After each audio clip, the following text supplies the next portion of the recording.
नमस्कार। अमरीन पाठशाला में आपका स्वागत है। सभी हमारे चैनल को लाइक करेंगे, शेयर करेंगे और सब्सक्राइब करेंगे। बच्चों, क्लास 6 से लेकर 12 तक की सभी सब्जेक्ट की एनसीईआरटी का प्रॉपर सॉल्यूशन अमरीन पाठशाला चैनल पर आपको मिलेगा। और आज आज का हमारा जो अध्याय है, क्या बताती हैं हमें किताबें और कब्रें। यानी कि इन्होंने जो है दो टर्म ली हैं, किताबें और कब्रें। इससे पहले बच्चों हम 3 अध्याय जो है पूर्ण रूप से कंप्लीट कर चुके हैं और उनके क्वेश्चन आंसर भी हमने जो है बहुत अच्छे से कवर किए हैं। जिन बच्चों ने पिछले अध्याय जो है अभी कंप्लीट नहीं किए हैं तो वो अमरीन पाठशाला चैनल पर जाएं और क्लास 6 एनसीईआरटी प्लेलिस्ट में जो है वो पिछले अध्याय आप देख सकते हैं। बच्चों, इसमें जो है हम छोटी छोटी जो जो मतलब हिस्ट्री की टर्मिनोलॉजी होती हैं, छोटे छोटे शब्द होते हैं हिस्ट्री के, जो अधिकतर जो है सभी परीक्षाओं में जो है पूछे जाते हैं, उनका हम जो है प्रॉपर आपको जो है उनका मीनिंग बताएंगे। और पाठ के अंत में, अध्याय के अंत में जो क्वेश्चन आंसर हैं, फिल इन द ब्लैंक्स हैं, राइट रॉन्ग हैं, उन सभी क्वेश्चन का आंसर हम आपको जो है पूर्ण रूप से जो है बताएंगे। ठीक है, आगे चलते हैं बच्चों। देखो, क्या बताती हैं हमें किताबें और कब्रें, ये अध्याय 4 है। इसका हम जो है सॉल्यूशन समझेंगे।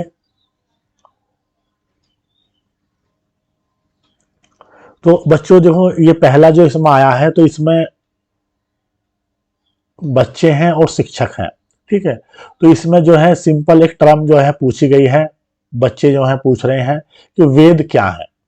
ठीक है, वेद क्या है। तो बच्चों, हम आपको बताना चाहेंगे हमारे जो है 4 वेद हैं, जिसमें एक वेद हमारा जो है वैदिक काल का है। यानी कि वैदिक काल का जो पीरियड है, पिछले अध्याय में हम आपको जो है समय की वो बता चुके हैं कि बीसीई क्या होता है, बीसी क्या है, एडी क्या है, प्रॉपर हमने आपको बताया है। जिन बच्चों ने वो क्लास नहीं देखी है वो पिछले चैप्टर में जो है अध्याय 1 में जाकर देख सकते हैं। तो जो वैदिक काल है ये 1500 ईसा पुरुष है। 1000 ईसा पूर्व तक का जो टाइम है, जो 500 वर्ष का जो टाइम है, ये 1500 ईसा पूर्व से 1000 ईसा पूर्व तक। तो इस टाइम पीरियड में हमारी जो है ऋग्वेद की जो है रचना हो चुकी थी। उसके बाद में बच्चों हमारे 3 वेद और हैं, ये सामवेद, यजुर्वेद और अथर्ववेद। ये जो है 1000 ईसा पूर्व से और लगभग 500 ईसा पूर्व तक, यानी कि उत्तर वैदिक काल बोलते हैं इस टाइम पीरियड को। इसमें जो है इन बचे हुए जो 3 वेद हैं, सामवेद, यजुर्वेद और अथर्ववेद, इन तीनों वेदों की जो है रचना हुई है। ठीक है बच्चों, तो वेद हमारे जो है 4 हैं। सबसे पुराना वेद ऋग्वेद है, जिसकी रचना लगभग जो है 3500 साल पहले हुई थी। 3500 साल का मतलब क्या है बच्चों, 2000 साल तो हो गए, यानी कि सन सन जो है ईस्वी सन 1 से 1 2 3 इस तरीके से चल रहा है। आज 2023 है। ठीक है, तो लगभग जो है 2000 साल ये हो गए। और इससे पहले के, यानी कि जो ईसा पूर्व का जो हम टाइम काउंट करते हैं, बीसीई यानी कि बिफोर कॉमन एरा, और ये जो टाइम है ये जो है सिंपल कॉमन एरा है, या बिफोर क्राइस्ट, ये जो टाइम है ईस्वी सन से 1 से जो स्टार्ट हुआ है, इसे इंग्लिश में जो है अन्ना डोमिनो भी बोलते हैं। पहले अध्याय में बहुत अच्छे से हमने कवर किया है, आप देख सकते हैं जाके। ठीक है, तो 2000 साल तो ये हो गए। अब जो है सन 1 से उससे पहले का जो हम गिनेंगे तो वो जो है बिफोर कॉमन एरा, यानी कि बिफोर क्राइस्ट, ईसा पूर्व बोलते हैं। तो 1500 ये हो, 1500 जो है ईसा पूर्व, यानी कि 1500 वो हो गया, 2000 ये हो गए। 1500 प्लस 2000 इज इक्वल टू 3500 साल पहले।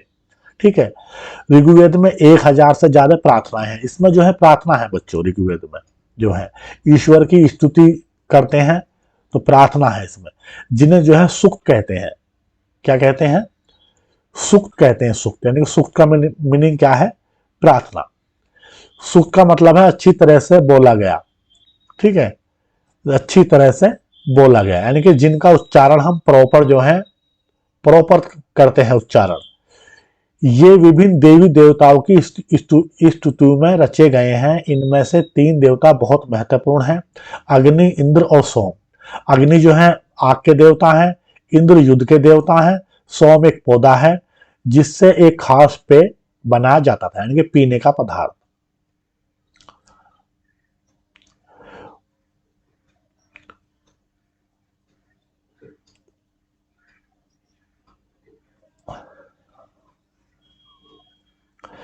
वैदिक प्रार्थनाओं की रचना ऋषियों ने की थी। आचार्य विद्यार्थियों को इन्हें अक्षरों, शब्दों और वाक्यों में बांटकर सैस्वर पाठ द्वारा कंठस्थ करवाते थे। ठीक है, जो हमारे प्राचीन आचार्य हैं वे अक्षरों, शब्दों और वाक्यों में बांटकर सैस्वर यानी कि मतलब जो है उच्चारण के साथ में, यानी कि जो है मानी के जो है साउंड यानी कि मुंह से आवाज करके जो उच्चारण करते हैं, सैस्वर पाठ उसे बोलते हैं।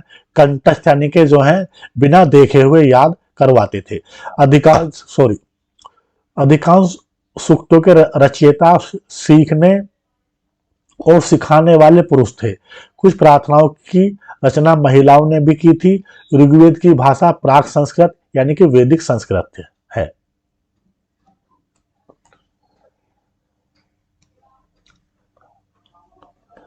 वैदिक संस्कृत कहलाती है। तुम स्कूल में जो संस्कृत पढ़ते हो उससे यह भाषा थोड़ी भिन्न है। आज की जो संस्कृत है बच्चों ये अलग है। ये हमारी जो है 1500 से लेकर 1000 ईसा पूर्व तक, तो उस टाइम की जो संस्कृत है उसे वैदिक संस्कृत बोलते हैं या प्राक संस्कृत बोलते हैं। ठीक है, आज की जो हमारी संस्कृत है वो अलग है।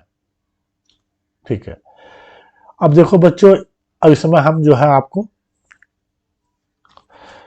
संस्कृत और अन्य भाषाएं जो है इसमें जो है 3 भाषा परिवार है बच्चों। देखो, एक भाषा परिवार तो है भारोपीय यानी कि भारत और यूरोपीय।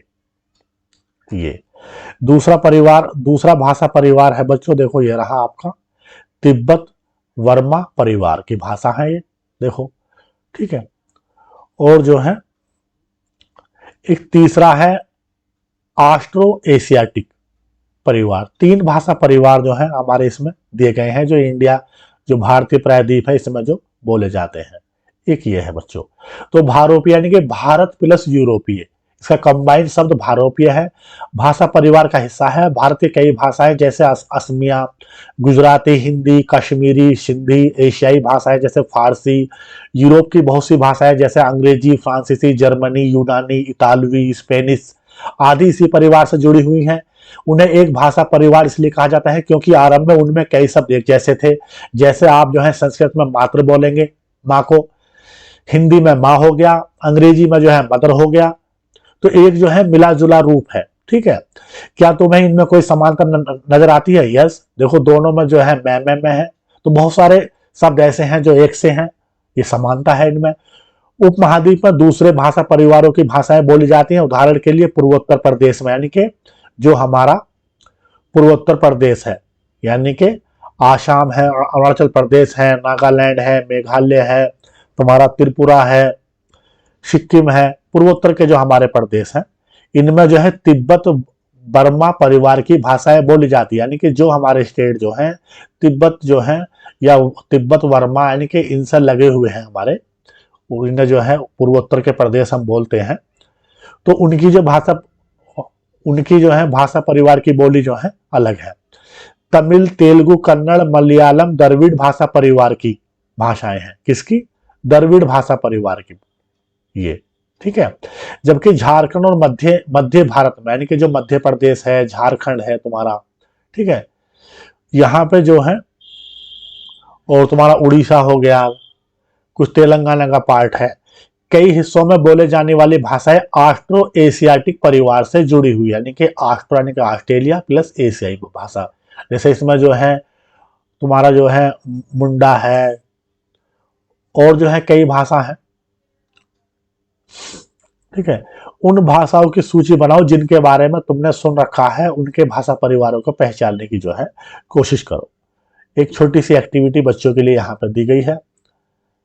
हम जिन किताबों को पढ़ते हैं वे लिखी और छापी गई हैं। ऋग्वेद का उच्चारण किया जाता है, श्रवण किया जाता है, न कि पढ़ा जाता है। देखो बहुत अच्छा, देखो इसमें एक शब्द आया है उच्चारण, यानी कि हम जो है प्रॉपर, यानी कि जो अक्षर है उसी मतलब उसकी उसी अक्षर की प्रॉपर हमें ध्वनि निकालनी है।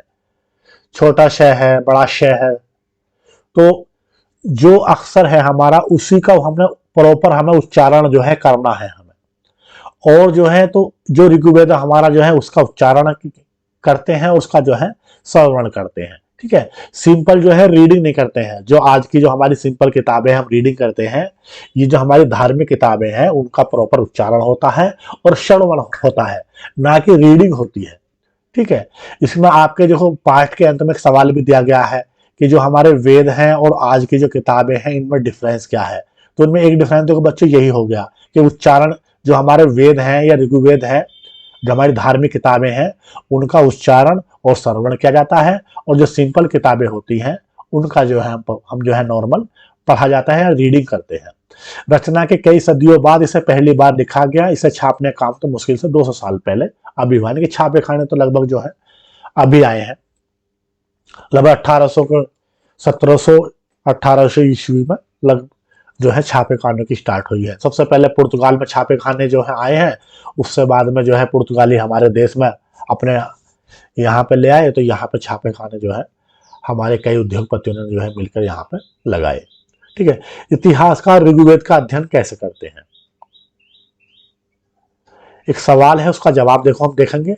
सवाल क्या है, इतिहासकार ऋग्वेद का अध्ययन कैसे करते हैं। इतिहासकार प्रातःवेदाओं की तरह ही अतीत के बारे में, यानी कि जो हमारा अतीत है, जो हमारी पुरानी जो हमारा समय था, हमारे मानव उस टाइम कैसे रहते थे, कैसे जीवन यापन करते थे, उनका कल्चर क्या था, सामाजिक लेवल क्या था, धार्मिक मान्यताएं क्या थी, ठीक है, वो सारी उनकी एक्टिविटी क्या थी, तो प्राचीन काल की उस तो इसे जो है अतीत बोलते हैं, के बारे में जानकारी इकट्ठी करते हैं। लेकिन भौतिक अवशेषों के अलावा, भौतिक अवशेष यानी कि जो अवशेष हमें जो है आज प्राप्त हो रहे हैं, जिन्हें हम मतलब जो है हाथ से आंखों से देख सकते हैं, हाथ से टच कर सकते हैं, जैसे सिक्के हैं, मृद भांड हैं, मूर्तियां हैं, मोहरे हैं, मकबरे हैं, कब्रें हैं, तो विभिन्न जो है अवशेष जो हमें इनके मिल रहे हैं, ठीक है, वे लिखित स्रोतों का भी उपयोग करते हैं। चलो देखते हैं कि ऋग्वेद का अध्ययन कैसे करते हैं। ठीक है, ऋग्वेद कुछ सूक्त वार्तालाप के रूप में है। विश्वामित्र नामक ऋषि और देवियों के रूप में पूजित दो नदियां, ठीक है, व्यास और सतलुज के बीच यह संवाद एक ऐसे ही सूक्त का एक अंश है। देखो, ठीक है, इसमें जो है विश्वामित्र एक ऋषि हैं, तो ये जो है अपना रथ लेकर आए हैं, और ये जो हमारी जो दो नदियां हैं जम्मू एंड कश्मीर में, यानी कि व्यास और सतलुज, जो जो पंच नदियों में आती हैं, तो इनको जो है वो पार करेंगे। तो इनको पार करने के लिए जो है वो स्तुति कर रहे हैं, यानी कि प्रार्थना कर रहे हैं। तो एक प्रार्थना जो है ऋग्वेद में जो है दी गई है। ठीक है, उसका हम जो है नेक्स्ट उसमें देखते हैं। यानी कि जो ये जो पूजित नदियां हैं, जो देवी के रूप में नदियां हैं, उनसे जो है वो एक संवाद जो है कर रहे हैं, तो उसका अंश जो है दिया गया है, उसे बच्चों हम देखते हैं। देखो, ठीक है, पहले हम जो है ये संवाद देखते हैं, उसके बाद में जो एक लिपि का ये जो है ये एक पेज हमें देखो दिया है, इसका हम जो है देखते हैं क्या मीनिंग है। ठीक है, पहले हम जो है इनका जो संवाद है विश्वामित्र जी का, और जो है हमारी देवी नदियां हैं सतलुज और व्यास, उसका मतलब जो है देखते हैं। ठीक है, तो विश्वामित्र जो है कह रहे हैं, नदियों अपने बछड़ों को चाटती हुई, दो दमकती गायों की तरह, दो फुर्तीले घोड़ों की चाल से पहाड़ों से नीचे आओ। इंद्र द्वारा दी हुई शक्ति से स्फूर्त तुम रथों की गति से सागर की ओर बह रही हो। तुम जल से परिपूर्ण हो और एक दूसरे से मिल जाना चाहती हो। ठीक है, विश्वामित्र जो है कह रहे हैं, है देवी नदियों, यानी कि तुम जो है दो चमकती गायों के बछड़ों की तरह हो, दो फुर्तीले घोड़ों की तरह तुम्हारी चाल है। तुम जो है उसी चाल से जो है पहाड़ों से नीचे आओ। इंद्र द्वारा जो तुम्हें शक्ति दी गई है, ठीक है, उसी गति वेग से तुम जो है बह रही हो। तुम जल से परिपूर्ण हो, एक दूसरे से मिल जाना चाहती हो। नदियां कह रही हैं, जल से परिपूर्ण हम देवताओं के बनाए रास्ते पर चलती हैं, एक बार निकलने पर हमें रोका नहीं जा सकता। हे ऋषि, तुम हमसे प्रार्थना क्यों कर रहे हो। विश्वामित्र कह रहे हैं, हे बहनों, मुझे गायक की प्रार्थना सुनो, मुझ गायक की प्रार्थना सुनो। मैं रथों और गाड़ियों सहित बहुत दूर से आया हूं। कृपया करके अपने जल को हमारे रथों और गाड़ियों की धुरियों के ऊपर ना उठाओ। धुरी कहते हैं बच्चों सॉरी, जो हमारे रथ के जो पहिए हैं उसमें जो बीच का पॉइंट होता है, यानी कि जो एक एक पहिए से दूसरा पहिया जो जॉइंट होता है उसे धुरी कहते हैं, धुरी। ठीक है, तो वो जो है, जो हमारा पहिया होता है गाड़ी का, रथ का, उसका जो मिड वाला पॉइंट है, मिड वाला पॉइंट वो धुरी है। ठीक है, कि क्या है कि आप जो है इससे ऊपर ना उठाओ ताकि हम आसानी से उस पार जा सके। यानी कि विश्वामित्र जो है यात्रा करते हुए आ रहे हैं, अब ये जो है इन नदियों के जो है, ये दोनों नदियां इनके रास्ते में आ गई हैं, तो ये प्रार्थना कर रहे हैं कि हमें जो है ये नदी पार करनी है, हे देवी नदियों, आप अपना जो जल है उसे जो है हमारे रथों और गाड़ियों की जो हमारी धुरी है उससे ऊपर आप ना उठाओ ताकि हम सुरक्षित तरीके से जो है नदी को जो है पार कर सके। अब नदी कह रही है हम तुम्हारी प्रार्थना सुनेंगे जिससे तुम सब सुरक्षित उस पार जा सको। ठीक है, इतिहासकार यह बताते हैं कि यह प्रार्थना उस क्षेत्र में रची गई होगी जहां नदियां बहती हैं। बिल्कुल सही बात है, यानी कि जो ऋग्वेद की जो रचना हुई है, जो हमारी पंच नदियां हैं पंजाब में, ठीक है, तो इसी क्षेत्र में जो जो सिंधु का इलाका है, जम्मू एंड कश्मीर का, हिमाचल का, पंजाब का, ठीक है, तो उसी क्षेत्र में नदियां बहती हैं, तो उसी क्षेत्र में जो है ऋग्वेद की हमारी जो है रचना हुई है। जिस समाज में ऋषि ऋषि रहते थे वहां घोड़ों और गायों को बहुत महत्व दिया जाता था, इसलिए नदियों की तुलना जो है घोड़ों और गायों से की गई है। क्या तुम्हें लगता है कि रथ भी महत्वपूर्ण थे? यस, कि यातायात का साधन थे, बहुत महत्वपूर्ण थे रथ। पहिए का आविष्कार आपको बच्चों हम बता ही चुके हैं कि नवपाषाण काल में पहिए का आविष्कार हो चुका था। पशुपालन, कृषि यापन, ये सब एक्टिविटी, जीवन स्थायी हो चुका था, मकान आवास बनने लगे थे, विभिन्न सांस्कृतिक क्रियाएं प्रारंभ हो गई थी, बता चुके हैं पिछले अध्याय में। अपने जवाब के लिए कारण बताओ। प्रार्थना की पंक्तियों को दोबारा पढ़कर यह बताओ कि उनमें परिवहन के लिए किन किन साधनों का उल्लेख है। ठीक है, तो रथ का, पहियों का, घुड़सवारी का, ये सब जो है उल्लेख जो है किया गया है, पिछले अध्याय में आपको बता चुके हैं। ऋग्वेद की प्रार्थनाओं में अन्य दूसरी नदियां, खासकर सरस्वती, सिंधु, उसकी सहायक नदियों का भी जिक्र है। गंगा यमुना का जिक्र केवल एक बार उल्लेख हुआ है। ठीक है, अब जो है बच्चों पीछे एक ऋग्वेद का एक पृष्ठ जो है दिया हुआ है, उसे हम देखते हैं। देखो, ये एक पेज जो है हमें प्राप्त हुआ है ऋग्वेद का। ऋग्वेद की पांडुलिपि का एक पन्ना है, ये भुर्ज वृक्ष की छाल, भुर्ज एक वृक्ष होता है, जम्मू एंड कश्मीर में ठंडे इलाकों में मिलता है। छाल पर लिखी यह पांडुलिपि कश्मीर में पाई गई। लगभग 150 वर्ष पहले ऋग्वेद को सबसे पहली बार छपने के लिए इसका उपयोग किया गया था। इसी पांडुलिपि को देखकर अंग्रेजी अनुवाद तैयार हुआ। यह पांडुलिपि पुणे महाराष्ट्र के एक पुस्तकालय में सुरक्षित है। ठीक है, प्राचीन पुस्तकों का जो है प्रिंट करने का जो काम है, ठीक है, ये जो है 1784 में स्टार्ट हुआ है हमारे यहाँ पे। ठीक है, आगे चलते हैं बच्चों।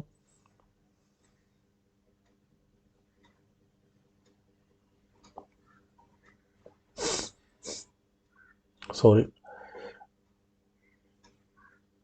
मवेशी, घोड़े और रथ। ठीक है, तीन टर्म है मवेशी, यानी कि जो भी जानवर है उनके टोटल मवेशियों में आ गए, घोड़े और रथ हो गया।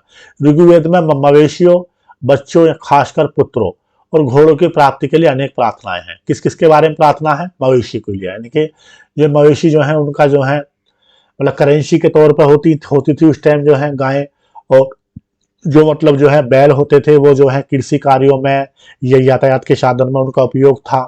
और पुत्रों की कामना है कि आए दिन लड़ाइयाँ होती थी, तो पुत्रों की कामना, घोड़ों की प्राप्ति के लिए जो है कामना, अनेक प्रार्थनाएं करते थे। घोड़ों को लड़ाई में रथ खींचने के लिए काम में लाया जाता था। इन लड़ाइयों में मवेशी जीत कर लाए जाते थे।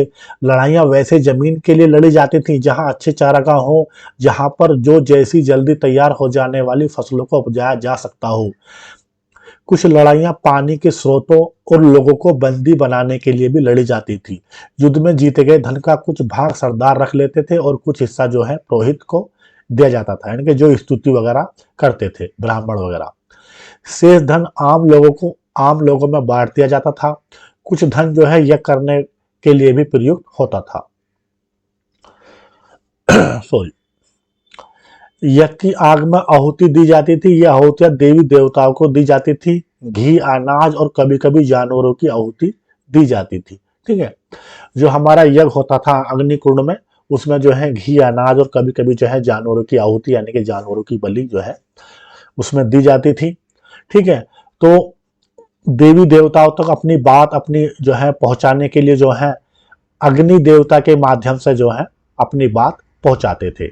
ठीक है, उस टाइम जो है ये मान्यता थी कि हम जो मतलब यज्ञ करते हैं तो जो हमारे जो ऊपर के जो देवता हैं, आकाश के परलोक के जो देवता हैं, तो उन तक हमारी बात पहुंचाने के लिए जो है अग्नि हमारा माध्यम है। तो इसलिए जो है अग्नि में जो है अनाज की, घी की या जो भी उनकी कामना है उसकी जो है अपनी कामना को बोलते हुए जो है आहुति देते थे। अधिकांश पुरुष इन युद्धों में भाग लेते थे, कोई स्थानीय सेना नहीं होती थी। ठीक है, ये वैदिक काल की बात कर रहे हैं बच्चों हम। ये जो पूरा जो है जो हमारा टॉपिक लिया गया है कब्र और किताबें। ठीक है, तो किताबें में जो है 4 किताबें आई हैं, ऐसा नहीं है, मतलब जो है 4 किताबें जो है, जो हमारे 4 वेद हैं, ऋग्वेद है, अथर्ववेद है, सामवेद है और यजुर्वेद है।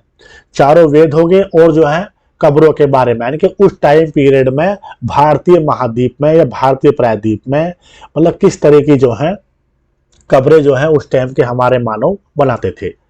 तो वो टाइम कौन सा है? 1500 ईसा पूर्व से लेकर लगभग जो है 500 ईसा पूर्व तक 1000 सालों के टाइम पीरियड की इस चैप्टर में हम बातें कर रहे हैं।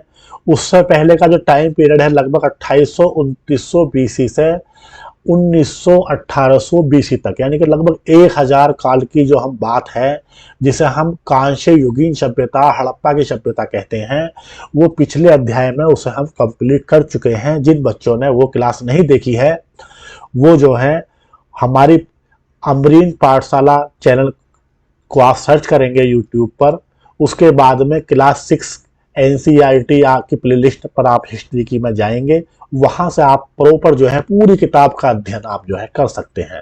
आगे चलते हैं बच्चों, लोगों की विशेषता बताने वाले शब्द। ठीक है, लोगों की विशेषता बताने वाले शब्द। लोगों का वर्गीकरण काम, भाषा, परिवार, समुदाय, निवास स्थान, सांस्कृतिक परंपरा के आधार पर किया जाता रहा है। ठीक है, इतने शब्द जो है हमारे आए हैं। यानी कि वो काम क्या करते हैं? शिल्पकार हैं, व्यापारी हैं, कृषि कार्य करते हैं। उनकी भाषा कौन सी है? भाषा जो है लिखित में है, स्क्रिप्ट कौन सी है उनकी। ठीक है, परिवार उनका जो है किस तरह का उनका परिवार है। समुदाय कैसा? समुदाय में जो है यानी कि इकट्ठा रहते हैं, बस्तियां बना के, नहीं रहते हैं। निवास स्थान उनका कैसा है? सांस्कृतिक परंपरा उनकी कैसी है? सामाजिक स्तर उनका कैसा है? इन सब के आधार पर जो है लोगों की विशेषता हम जो है बताएंगे। ऋग्वेद में लोगों की विशेषता बताने वाले कुछ शब्दों को देखो। ऐसे 2 समूह जिनका वर्गीकरण काम के आधार पर किया गया है। पुरोहित, जिन्हें कभी कभी ब्राह्मण कहा जाता था, इस तरह के यज्ञ और अनुष्ठान करते थे। दूसरे लोग राजा। देखो 2 तरह के यहाँ पर दिए हैं।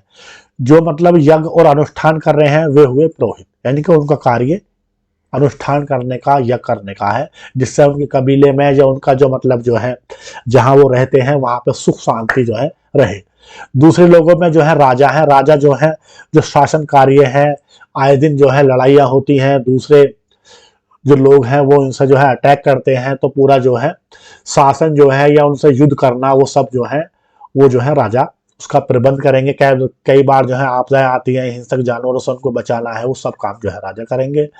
ये राजा वैसे नहीं थे जिनके बारे में तुम बाद में पढ़ोगे। ये ना तो बड़ी रन की राजधानियां हैं ना इनके महल है। ठीक है, ये शुरुआत की बात है। अभी जो है धीरे धीरे जो है चीजें जो है डेवलप हो रही हैं।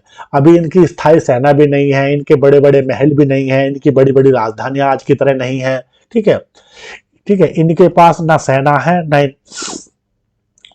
ना ये जो है कर वसूलते हैं। सॉरी, प्राय राजा की मृत्यु के बाद उसका बेटा अपने आप ही शासक नहीं बन जाता है, यानी कि अभी जो है वंशानुगत नहीं है। ठीक है, सेना भी नहीं है, जो है टैक्स भी का कलेक्शन नहीं होता है, और राजा की मृत्यु के बाद में फिर उनके जो कबीले के लोग हैं वहां पर जो है कई समिति होती थी, तो उन सब जो है सभा है, समिति है।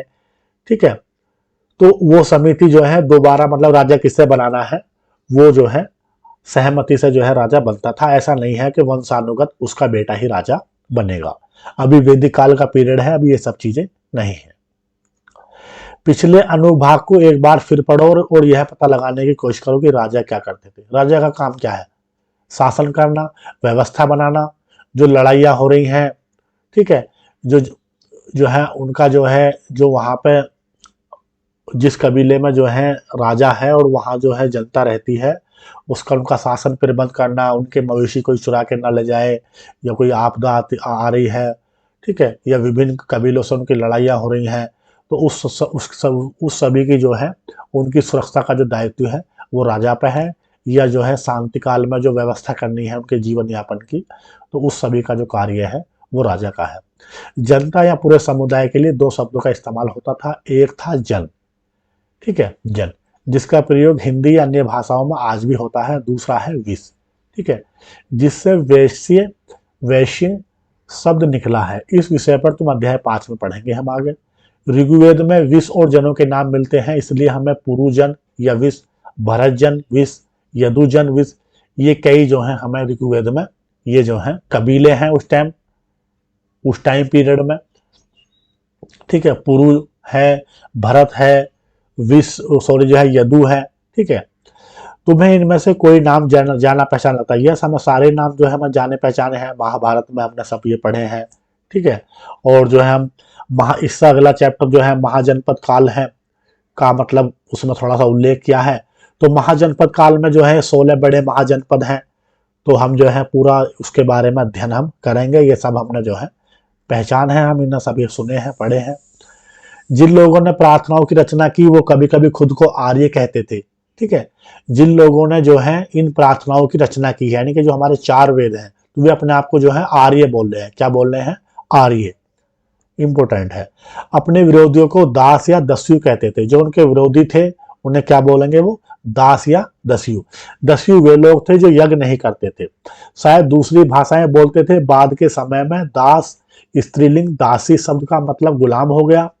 दास वे स्त्री और पुरुष होते थे जिन्हें युद्ध में बंदी बनाया जाता था। उन्हें उनके मालिक की जायदाद माना जाता था। जो काम मालिक चाहते थे उन्हें वो सब करना पड़ता था। जिस युग में उपमहाद्वीप के उत्तर पश्चिम में ऋग्वेद की रचना हो रही थी, उसी समय दूसरी जगहों पर एक अलग तरह का विकास हो रहा था। देखो वहां क्या हो रहा था। सॉरी,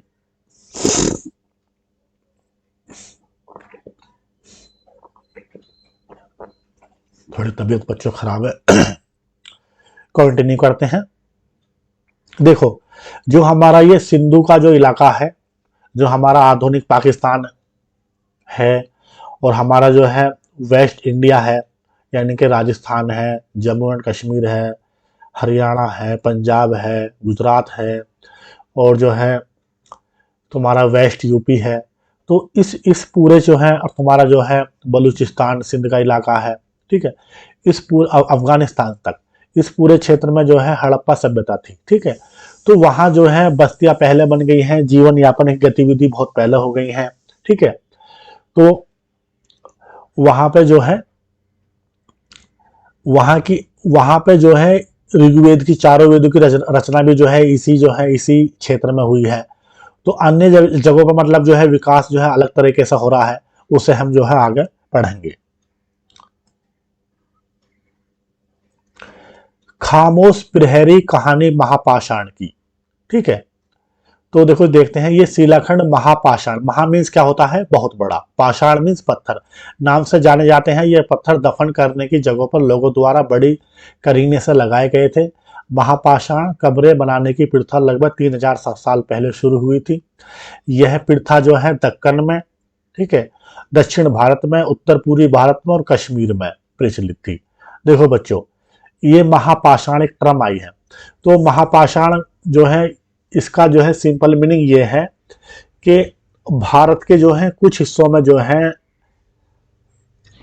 मतलब मानव के मरने के बाद में उसका अंतिम संस्कार जो है वो लोग करते थे। तो अंतिम संस्कार में क्या है कि डेथ बॉडी को जो है उनको उन्होंने जो है दबा दिया। तो उसकी पहचान के लिए वो लोग क्या करते थे? बड़े बड़े पत्थर जो है चारों ओर से जो है लगा देते थे। समझ रहे हो? कई बार जो है वो जमीन को खोदकर जो है मतलब जो है रूम की तरह जो है जमीन खोद के रूम की तरह जो है पत्थर लगाते थे, जिससे एक परिवार के सदस्य, जैसे मानो एक परिवार का सदस्य मरा है तो उसको वहां पर जो है दफन कर दिया। कोई जो है 1-2 साल बाद कोई दूसरा मतलब जो है सदस्य का जो है एक्सपायर हुआ है, तो उसमें वो एक रास्ता बनाते थे, होल, वहां से पत्थर हटा और दोबारा जो है दूसरी बॉडी जो है अपने उस परिवार के बंदे की वहां पे जाके रख दी। तो इस तरीके से ये लोग जो है बड़े बड़े जो है पत्थर लगा के पहचान के तौर पर जो है कब्रें बनाते थे। ठीक है, तो उसी को जो है महापाषाण यहाँ पे बोला गया है। तो ये प्रथा जो है भारत के मतलब कब आई, ये प्रथा लगभग जो है 3000 साल पहले शुरू हुई। 3000 साल पहले का मतलब क्या है बच्चों, देखो 2000 साल तो ये हो गए सन 1 से 1 2 3, और उससे पहले जो है 2 ये हो गए, उससे पहले यानी कि 1000 ईसा पूर्व, यानी कि बिफोर कॉमन एरा 1000। तो उस टाइम पीरियड में जो है भारत के किन क्षेत्रों में है, दक्कन का क्षेत्र। दक्कन का क्षेत्र बच्चों आप जानते हैं हमारा जो है महाराष्ट्र है। ठीक है, तो दक्षिण भारत हो गया पूरा तुम्हारा जो है, केरल है, गोवा है, तमिलनाडु है, तब ठीक है, कर्नाटक है, ये पूरा आपका जो है पूरा उत्तर पूर्वी भारत हो गया आपका जो है, जो वेस्ट बंगाल है, आसाम है, अरुणाचल प्रदेश है, नागालैंड है, मेघालय है, त्रिपुरा है। ठीक है, इधर का पूरा जो भी हमारा जो है वर्मास है, या तुम्हारा ऊपर भूटान से लगा हुआ जो स्टेट है हमारा उत्तर पूर्वी भारत, और कश्मीर। ठीक है, इन क्षेत्रों में जो है ये प्रथा हमें जो है इस तरह के हमें जो है महापाषाण कब्रें हमें जो है प्राप्त हुई हैं। देखो एक बच्चों आपके यहाँ ब्लैंक भी आया है, उस ब्लैंक में जो है ये पूछा गया है सवाल। ठीक है, इसको याद रखना है आपको। कुछ महत्वपूर्ण महापाषाण पुरास्थल मानचित्र 2 में दिखाए गए हैं। कुछ महापाषाण जमीन के ऊपर ही दिख जाते हैं और कुछ महापाषाण जमीन के भीतर भी होते थे। ठीक है, कुछ सिंपल जो है जमीन के ऊपर जो है रख दिया, कुछ जो है जमीन के अंदर जो है खुदाई करके बड़े बड़े पत्थर लगाए और जो है डेथ बॉडी वहां पर रख दी। एक जो है पिछान के लिए एक पत्थर ऐसा लगाते थे जो होल मतलब होल पास होता था, यानी कि जिससे बार बार उस परिवार का सदस्य कोई और एक्सपायर होता है, मतलब जो है वो मरता है, तो उसको जो है उसकी बॉडी को दोबारा से उसी रास्ते से ले जाके वहां पे जो है रख देते थे। ठीक है, उसके यूज की जो है परंपरा थी, क्योंकि मरने के बाद का जो जीवन है वहां पे कुछ सामान वो जो है यूज करेगा, तो उसका जो यूटिलाइज सामान है जैसे खाना हुआ उसके लिए, या उसके जो है हार है, या उसके पालतू जानवर है, वो सब जो है उसके साथ में जो है दफन कर देते थे। आगे चलते हैं बच्चों। देखो यहाँ पे एक कब्र का जो है एक महापाषाण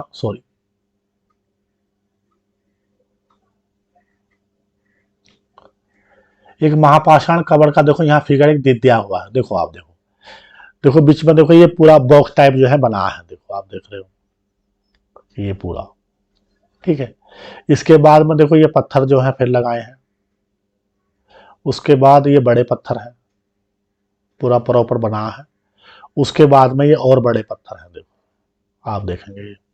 तो ये महापाषाण कब्र है, क्या है, महापाषाण कब्र। ठीक है,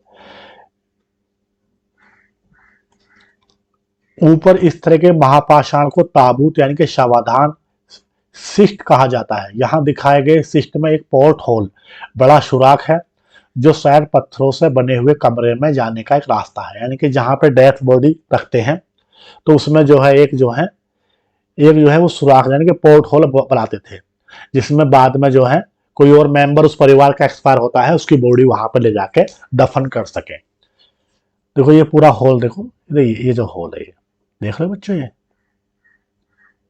ये होल।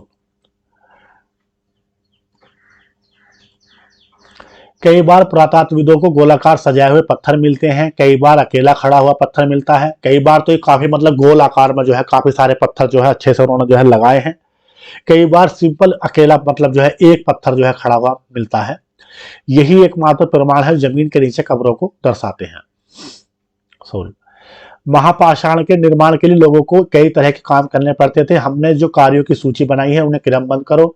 गड्ढे खोदना, शिलाखंडों को ढेर कर लाना, बड़े पत्थरों को तराशना, मरे हुए को दफनाना, ये सब कार्य जो हैं, सब गतिविधि जो है महापाषाण के जो लोग हैं मतलब उस टाइम के जिन्होंने महापाषाण कब्रें बनाई हैं वो सब काम ये करते थे। गड्ढे खोदना, शिलाखंडों को ढेर कर लाना, बड़े बड़े पत्थरों को तराशना, फिर उन्हें सिस्टमेटिक तरीके से लगाना, ये महापाषाण कब्रें हैं ये। ठीक है, ये जो हमारे दक्कन में, साउथ इंडिया में, नॉर्थ ईस्ट एरिया में, जम्मू एंड कश्मीर में, सब जगह ये कब्रें जो हैं मिलती हैं।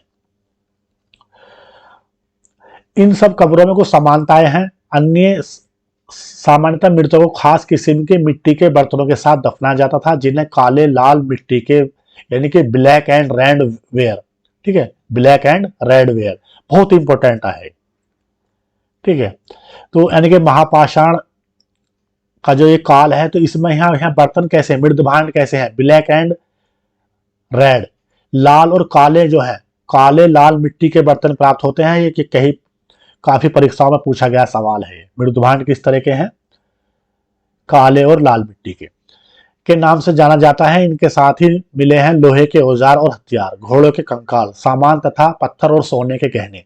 यानी कि ये सभी जो है उनके जो है, जो उनका मतलब अंत्येष्टि स्थल है उनका, जो ये महापाषाण कब्रें हैं, उनके साथ में जो उनके यूज की चीजें हैं, लोहे के औजार हैं, हथियार हैं, घोड़े हैं, या उनका जो और सामान है यूज करने का, सोने के गहने हैं, मन के हैं, ये सब जो है कब्रों में मिले हैं। इसका मतलब क्या है कि वो जो है मानव की बॉडी के साथ में जो है दफन किए गए हैं।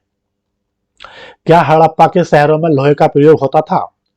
देखो, इस पे एक लंबी बहस है। नॉर्मली जो है उस हड़प्पा काल में वो कांस्य युगीन सभ्यता नहीं, कांसा प्लस तांबा, ठीक है, सॉरी, टिन और तांबा मिलकर जो है कांस्य बनता है। तो काम मतलब जो है तांबे का और टिन का यूज करते थे। कांस्य युगीन सभ्यता थी वो। लोहे के इतने वहां पे एक दो जगह जो है प्रमाण मिले हैं, प्रॉपर प्रमाण अभी लोहे के वहां पे नहीं मिले हैं। तो वहां पे जो है सामान्यतः हड़प्पा के शहरों में जो है लोहे का प्रयोग नहीं होता था, हम यही मानेंगे। महापाषाण कब्रों से मिले लोहे के सामान, ठीक है, महापाषाण काल जो है ये हड़प्पा काल से बाद का समय है। 1000 ईसा पूर्व के पास अप्रोक्स टाइम है इसका। तो 1200-1300 ईसा पूर्व से जो है हिंदुस्तान में जो है लोहे की जो है खोज हो चुकी थी। ठीक है, तो अब जब खोज हो गई है तो उनके औजार की लोहा जो है कठोर होता है। इसके औजार जो है कांस्य के, तांबे के औजार से जो है अधिक जो है कठोर होते हैं, मजबूत होते हैं। तो लोहे का जो है इस टाइम जो है ज्यादा यूज हमारे मानव ने किया है। देखो ये कुल्हाड़ी है, देखो कुल्हाड़ी का ये लोहे का है। ये कटार है, देखो ये लोहे की मिली है। ठीक है, ये घोड़े के लिए सामान नीचे बाईं ओर, ये घोड़े का उसका सामान है, घोड़े के यूज का ये। ठीक है, आगे चलते हैं बच्चों। यानी कि महापाषाण काल में जो है हमारा जो मानव है वो लोहे को जो है जान चुका है। यहाँ से लोह क्रांति स्टार्ट हो जाएगी। लोहे के उपकरण बनाना कि वो बहुत, और जो है जंगलों को साफ करना, खेती के जो है खेती के औजार बनाना। तो यहाँ से जो है एक मतलब क्रांतिकारी युग जो है स्टार्ट हो जाएगा। बहुत तेजी से जो है परिवर्तन हो जाएगा। लोगों की सामाजिक असमानताओं के बारे में पता करें। देखो आगे एक सवाल आया है, तो वहां भी इसका जो है इसे आप ध्यान से पढ़ेंगे। कई परीक्षाओं में पूछा गया सवाल है। ठीक है, पुरातात्विद यह मानते हैं कि कंकाल के साथ में पाई गई चीजों में मरे हुए व्यक्ति ही रहे होंगे। कभी कभी एक कब्र की तुलना में दूसरी कब्र में ज्यादा चीजें मिलती हैं। ठीक है, मानचित्र 2 पर पृष्ठ 13 पर देखेंगे। ब्रह्मगिरी खोजो, यहाँ एक व्यक्ति की कब्र में 33 सोने के मनके और शंख पाए गए हैं। कितने? 33 सोने के मनके, यानी कि मनके होते हैं गले का हार, और शंख। दूसरे कंकालों के पास सिर्फ कुछ मिट्टी के बर्तन पाए गए हैं। यह दफनाए गए लोगों की सामाजिक स्थिति में भिन्नता को दर्शाता है। कुछ लोग अमीर थे तो कुछ लोग गरीब थे, कुछ लोग सरदार थे तो दूसरे उनके अनुयायी, यानी कि उनकी बात को मानने वाले उनके फॉलोवर थे। ठीक है, देखो लोगों की सामाजिक असमानता के बारे में देखो उस टाइम पीरियड में आप कैसे पता करेंगे?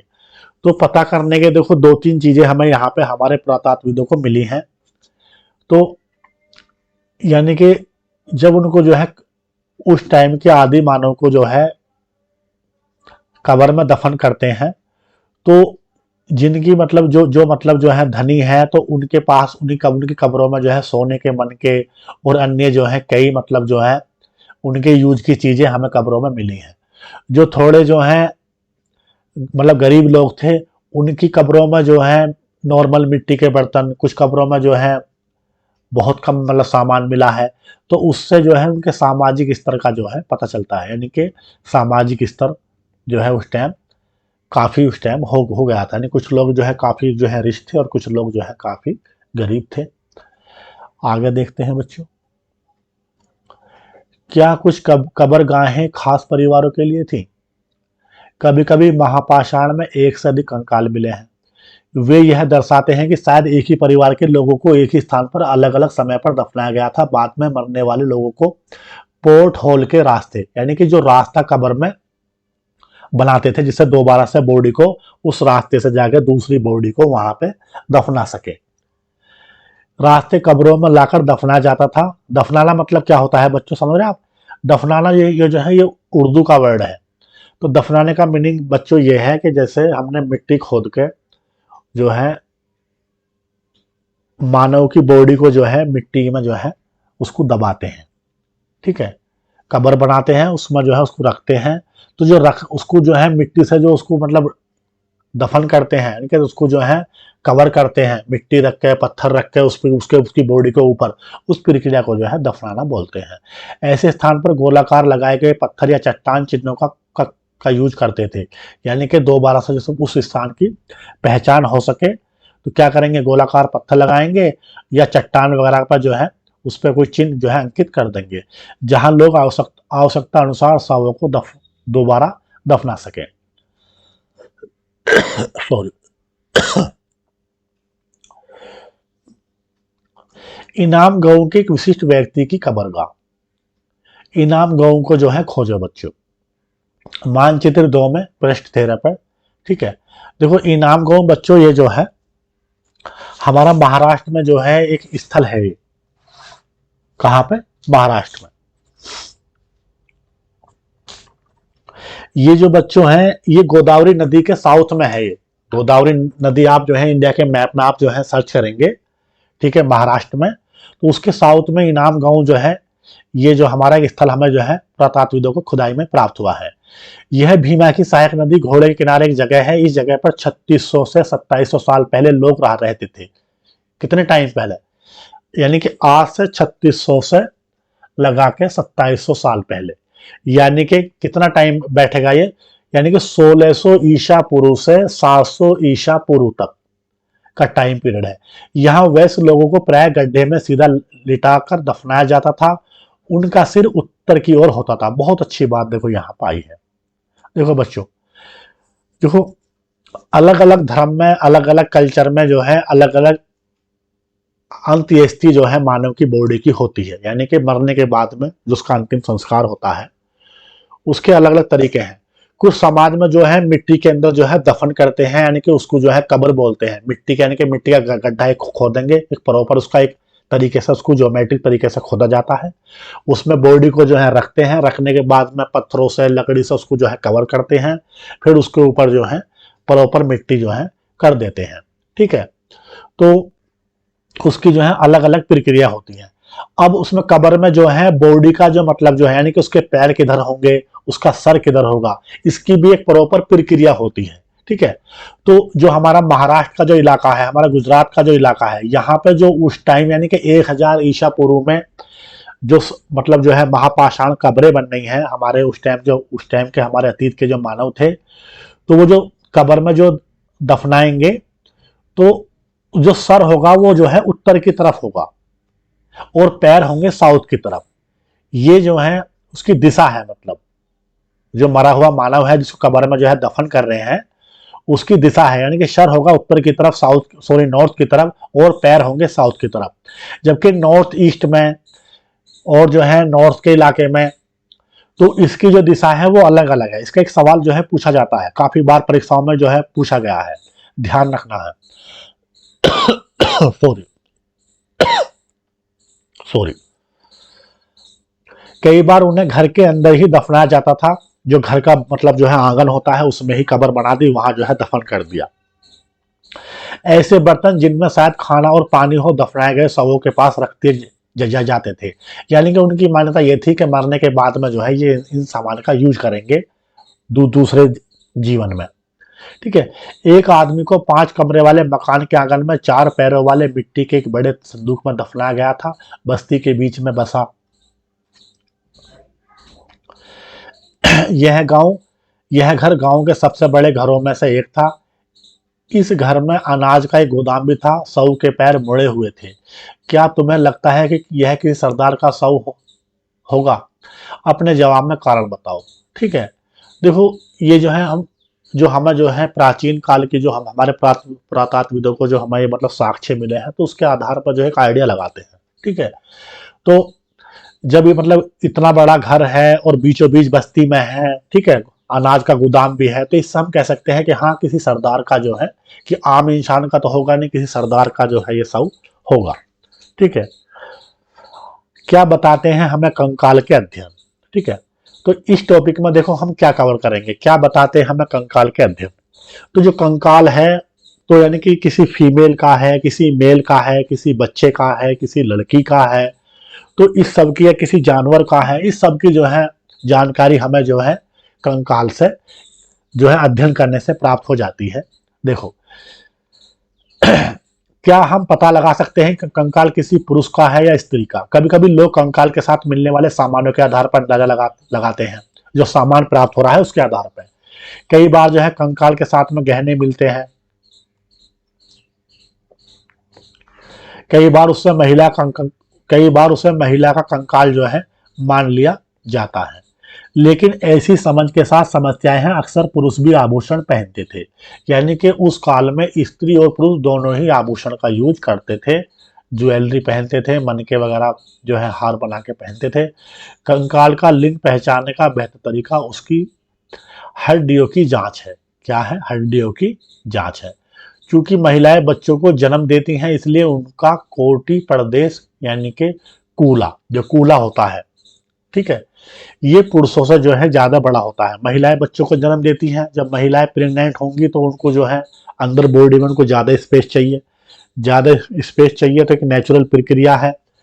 तो उनका जो है जो कूला होता है, यानी कोट कटी प्रदेश होता है कूला, ये इनका जो है नॉर्मल जो पुरुष होते हैं उनसे बड़ा होता है। तो उसके आधार पर पता कर सकते हैं कि ये सब जो है किसी महिला का है या किसी जो है पुरुष का है।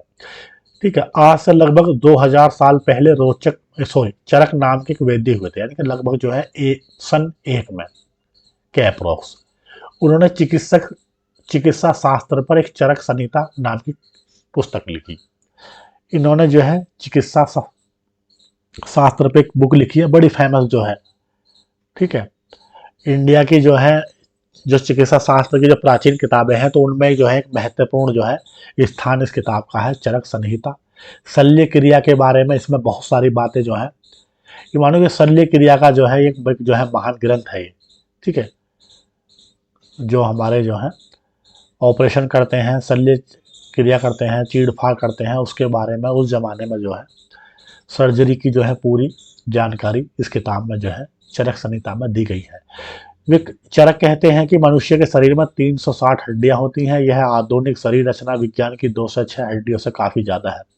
संभवतः उन्होंने जो है दांत और जो है जो हड्डियों के जो जोड़ और कार्टिलेज होते हैं, शायद उन सबको जोड़कर उन्होंने यह संख्या बताई है।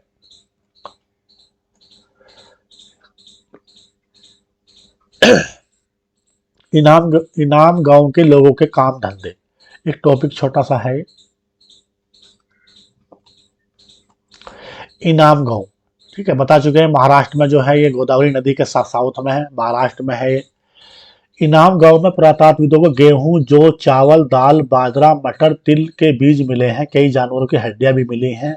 कई हड्डियों पर काटने के निशान से यह अंदाजा होता है कि लोग इन्हें खाते होंगे। गाय, बैल, भैंस, बकरी, भेड़, कुत्ता, घोड़ा, गधा, सुअर, सांबर, चितकबरा, हिरण, कृष्ण मृग, खरहा, नेवला, चिड़िया, घड़ियाल, कछुआ, केकड़ा, मछली की हड्डियां भी पाई गई हैं।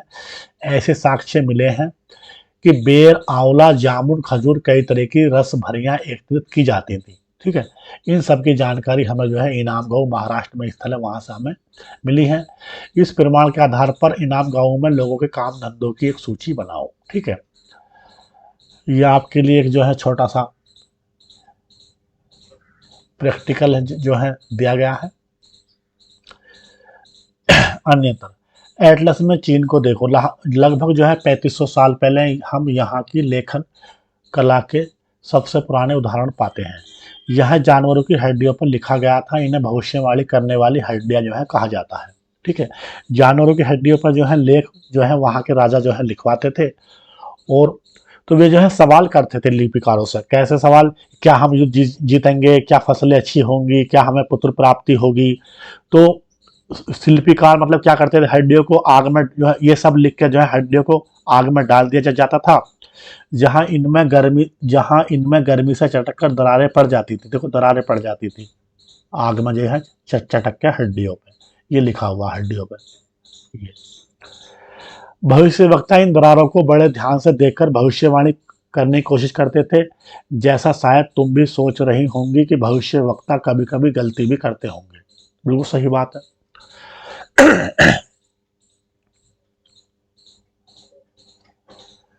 ये राजा शहरों में महल बनाकर रहते थे। उन्होंने बेशुमार दौलत इकट्ठी कर ली थी, जिनमें बड़े बड़े नक्काशी किए हुए कांसे के बर्तन शामिल थे, लेकिन वे लोहे का इस्तेमाल करना नहीं जानते थे। ठीक है, उस टाइम चीन की बात हो रही है, तो उस टाइम जो है वो लोहे की उनको जो है जानकारी नहीं थी।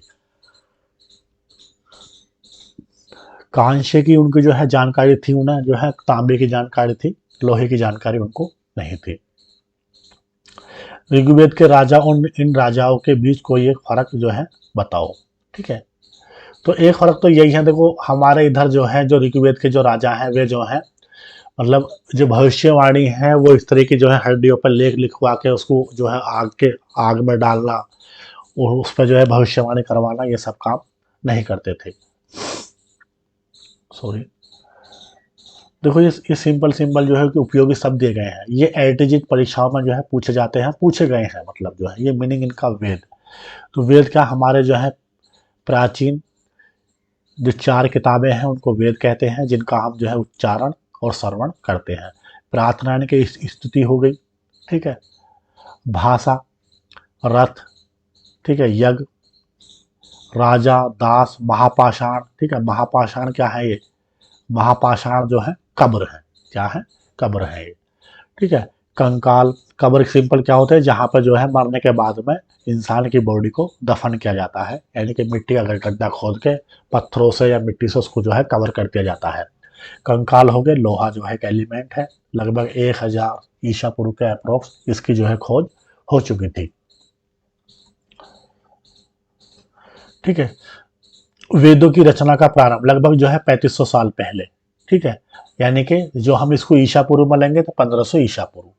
महापाषाण के निर्माण की शुरुआत 3000 साल पहले, यानी कि जो हम इसको ईसा पूर्व में लेंगे तो 1000 ईसा पूर्व या 3000 साल पहले। इनाम गांव में कृषकों का निवास 3600 से 2700 साल पहले। ये सारे टाइम पीरियड आज के टाइम से है। ईसा पूर्व में आप इनको लेंगे तो जो है ये 1600 ईसा पूर्व से 700 ईसा पूर्व तक। चरक लगभग जो है 2000 साल पहले, यानी कि सन 1 के अप्रोक्स। ये जो है सवाल नंबर 1 है, निम्नलिखित को सुमेल करो। सुक्त, रथ, यज्ञ, दास, महापाषाण। सब मिलान करना है। सजाए गए पत्थर, अनुष्ठान है, अच्छी तरह से बोला गया, युद्ध में प्रयोग किया जाता था, और गुलाम। देखो सुक्त, तो सुक्त क्या है? जो हमारे जो 4 वेद हैं उनमें जो मतलब जो है प्रार्थना लिखी हुई है उसे सुक्त बोलते हैं। उनका हम प्रॉपर जो है उच्चारण करते हैं और श्रवण करते हैं। ठीक है, तो अच्छी तरह से बोला गया। ठीक है, सॉरी इसे जो है ये रथ क्या हो जाएगा? युद्ध में उपयोग किया जाता था। ठीक है, रथ क्या है बच्चों? युद्ध में उपयोग। अच्छा जी, यज्ञ हो गया, क्या है? एक अनुष्ठान है यज्ञ। ठीक है, इसमें जो है सॉरी विभिन्न मतलब जो है आहुति देते थे, जानवरों की आहुति देना, अनाज की। ठीक है, बहुत सारे जो है पेड़ पौधों की जो है आहुति देते थे और अग्नि के माध्यम से अपनी बात जो है देवताओं तक पहुंचाते थे। ठीक है, और जो है बहुत सारी कामना जो है जैसे पुत्र प्राप्ति हो, अच्छी फसलें हो। ठीक है, तो इन सब की जो है कामना जो है करते थे। दास क्या हो गया? गुलाम हो गया। इसका जो है मेल किससे हो जाएगा बच्चों? गुलाम से। और महापाषाण क्या है? ये सजाए गए जो है, सजाए गए क्या है? पत्थर है, यानी कि ये कब्र है, सजाए गए पत्थर या कब्र। ठीक है। अब जो है ये जो है सवाल नंबर 2 क्या है? वाक्य को पूरा करो। ठीक है बच्चों, इसको जो है आप जो है लिख लेंगे अपनी नोटबुक में, इसको जो है आप कलेक्ट कर लेंगे। ठीक है। अब इसमें कह रहा है ये कि कै के लिए दासों का इस्तेमाल किया जाता था, तो इसमें आप ब्लैंक में क्या भरेंगे? विभिन्न कार्यों के लिए। क्या लिखेंगे? विभिन्न कार्यों के लिए दासों का इस्तेमाल किया जाता था। खा में महापाषाण पाए जाते हैं, तो ब्लैंक में क्या आएगा? देखो इसको हमने, ये पीछे हमारा उसमें आया भी है। दक्कन, दक्कन, दक्षिण भारत, उत्तर पूर्वी भारत और कश्मीर में महापाषाण पाए जाते हैं। गए जमीन पर गोले में लगाए गए पत्थर या चट्टान ब्लैंक का काम करते थे। जमीन पर गोले में लगाए गए पत्थर या चट्टान जमीन के नीचे कब्रों का काम करते थे। जमीन के नीचे, जमीन के नीचे कब्रों का काम करते थे। ठीक है। पोर्ट होल का इस्तेमाल है, पोर्ट होल का इस्तेमाल के लिए होता था, तो ब्लैंक में क्या करेंगे आप? पोर्ट होल का इस्तेमाल पत्थरों से बने कमरों में जाने के लिए होता था। पत्थरों से बने कमरों में जाने के लिए होता था। इनाम गांव के लोग ब्लैंक खाते थे, तो अनाज मांस फल, अनाज मांस फल खाते थे। ठीक है। आओ चर्चा करें। आज हम जो किताबें पढ़ते हैं वे ऋग्वेद से कैसे भिन्न है? ये सवाल जो है हमें दिया गया है, तो बच्चों बताओ कैसे भिन्न है? तो ये आपको जो है हमने बताया है कि जो ऋग्वेद है यानी कि धार्मिक किताब है, तो इसमें जो है स्तुति यानी कि प्रार्थना है, और प्रार्थना कैसे करेंगे? उसका जो है उच्चारण करेंगे और श्रवण करेंगे, ना कि सिंपल रीडिंग करेंगे। जो नॉर्मल किताबें होती हैं उनकी जो है सिंपल रीडिंग जो है मतलब जो है की जाती है। तो ये अंतर हो गया। दूसरा अंतर जो है हम करेंगे इसमें कि ऋग्वेद की रचना वैदिक प्रार्थनाओं के रूप में ऋषियों के द्वारा की गई थी। इन प्रार्थनाओं को अक्षरों, शब्दों, वाक्यों में बांटकर इनका उच्चारण और श्रवण किया जाता था। ये कागज पर लिखित रूप में नहीं थे, समझ रहे बच्चों? और इसलिए इन्हें पढ़ा नहीं जा सकता था, जबकि आधुनिक समय की पुस्तकें कागज पर छपी हुई होती थी। देखो इसमें 2-3 अंतर आप लिख देंगे। पहला क्या है कि जो जो ऋग्वेद है इसका हम जो है उच्चारण और श्रवण करते हैं। जो सिंपल किताबें हैं उसका हम जो है रीडिंग करते हैं। नंबर 2 क्या हो गया कि ये जो है काफी टाइम तक जो है कंटेस्ट जो है चलती रही। हमारे ऋषि मुनि इनको कंटेस्ट करवाते थे, क्योंकि जो जो सिंपल किताबें हैं ये जो है प्रिंट में छापे की फॉर्म में होती है।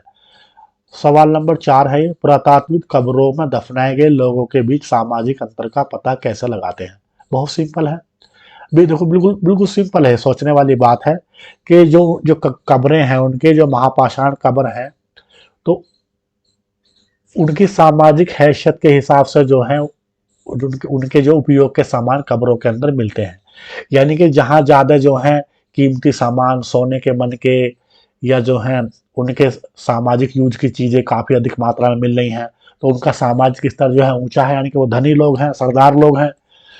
और जिनकी मतलब कब्रों में सिंपल सामान मिल रहा है या कई बार सामान नहीं मिल रहा है, तो वो जो है यानी कि जो है गरीब यानी कि नॉर्मल लोग हैं। तो इससे जो है सामाजिक अंतर की जानकारी मिलती है। प्रॉपर आप जो है इसको करेंगे।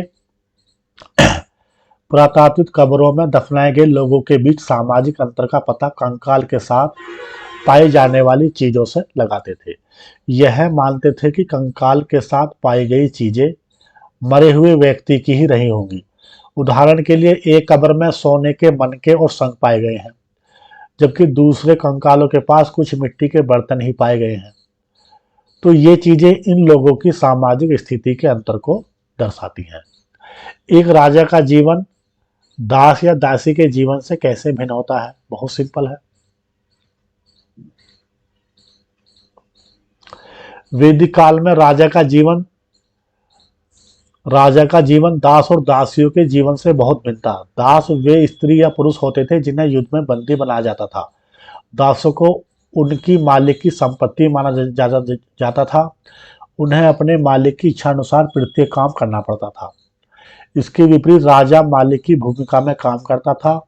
वह युद्ध में दासों को बंदी बनाकर लाता था। राजा को यज्ञ करने का अधिकार प्राप्त था, परंतु दास यज्ञ नहीं कर सकते थे। दासों को दस्यु के नाम से जाना जाता था।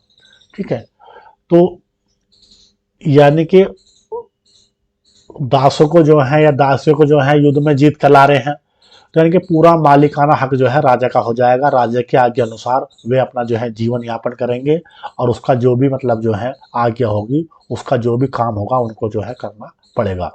राजा जो है बड़े बड़े महलों में ऐशो आराम से जो है रहते हैं। ये सिंपल नॉर्मल घरों में जो है रहते थे।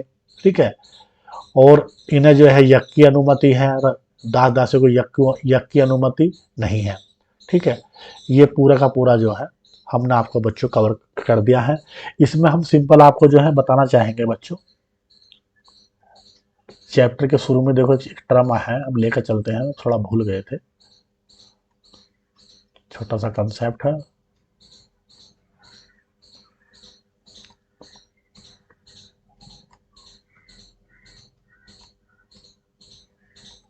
ये बच्चों देखो देखो बच्चों, देखो यहाँ पे जो है ये 4 वेद है। सिंपल भाषा में आपको समझा रहा हूँ। 1500 ईसा पूर्व से 1000 ईसा पूर्व तक वैदिक काल जो है हमारा स्टार्ट होता है। उस काल में एक किताब आई है ऋग्वेद, यानी कि एक वेद आया है। फिर 1000 ईसा पूर्व से 500 ईसा पूर्व तक हमारी जो बची हुए 3 वेद हैं, यानी कि यजुर्वेद, अथर्ववेद और सामवेद। ठीक है, ये तीनों हमारी जो है वेद आ गए हैं। अब बच्चों बताना चाहेंगे, ये चारों वेद जो है कंठस्थ चल रहे हैं। क्या चल रहे हैं? कंठस्थ, यानी कि जो है गुरु परंपरा है, ऋषि मुनि परंपरा है, तो वो एक को जो है एक से दूसरे को याद जो है करवाते थे, कंठस्थ करवाते थे। ये अभी लिखित फॉर्म में नहीं है। ठीक है, ये जो है लगभग 200 या 1000 सॉरी जो है सन 1 के अप्रोक्स में आके जो है ये जो है लिखित रूप में जो है भोज के पत्रों पर लिखवाना, जो है ताम्र पत्रों पर लिखवाना, इनको जो है लिखित रूप मिलेगा। ये अभी कंठस्थ जो है चल रहे हैं सन 1 के आसपास में आके। ठीक है, इतना जो है ये परंपरा के हिसाब से जो है ये एक के बाद एक जो है कंठस्थ प्रक्रिया में ये जो है वेद हमारे चल रहे हैं। ये रिटिन फॉर्म में नहीं है। ठीक है, इसी के साथ बच्चों हम जो है खत्म करते हैं। जिन बच्चों ने हमारे चैनल को सब्सक्राइब नहीं किया है वो सब्सक्राइब करेंगे, लाइक करेंगे। धन्यवाद, शुक्रिया।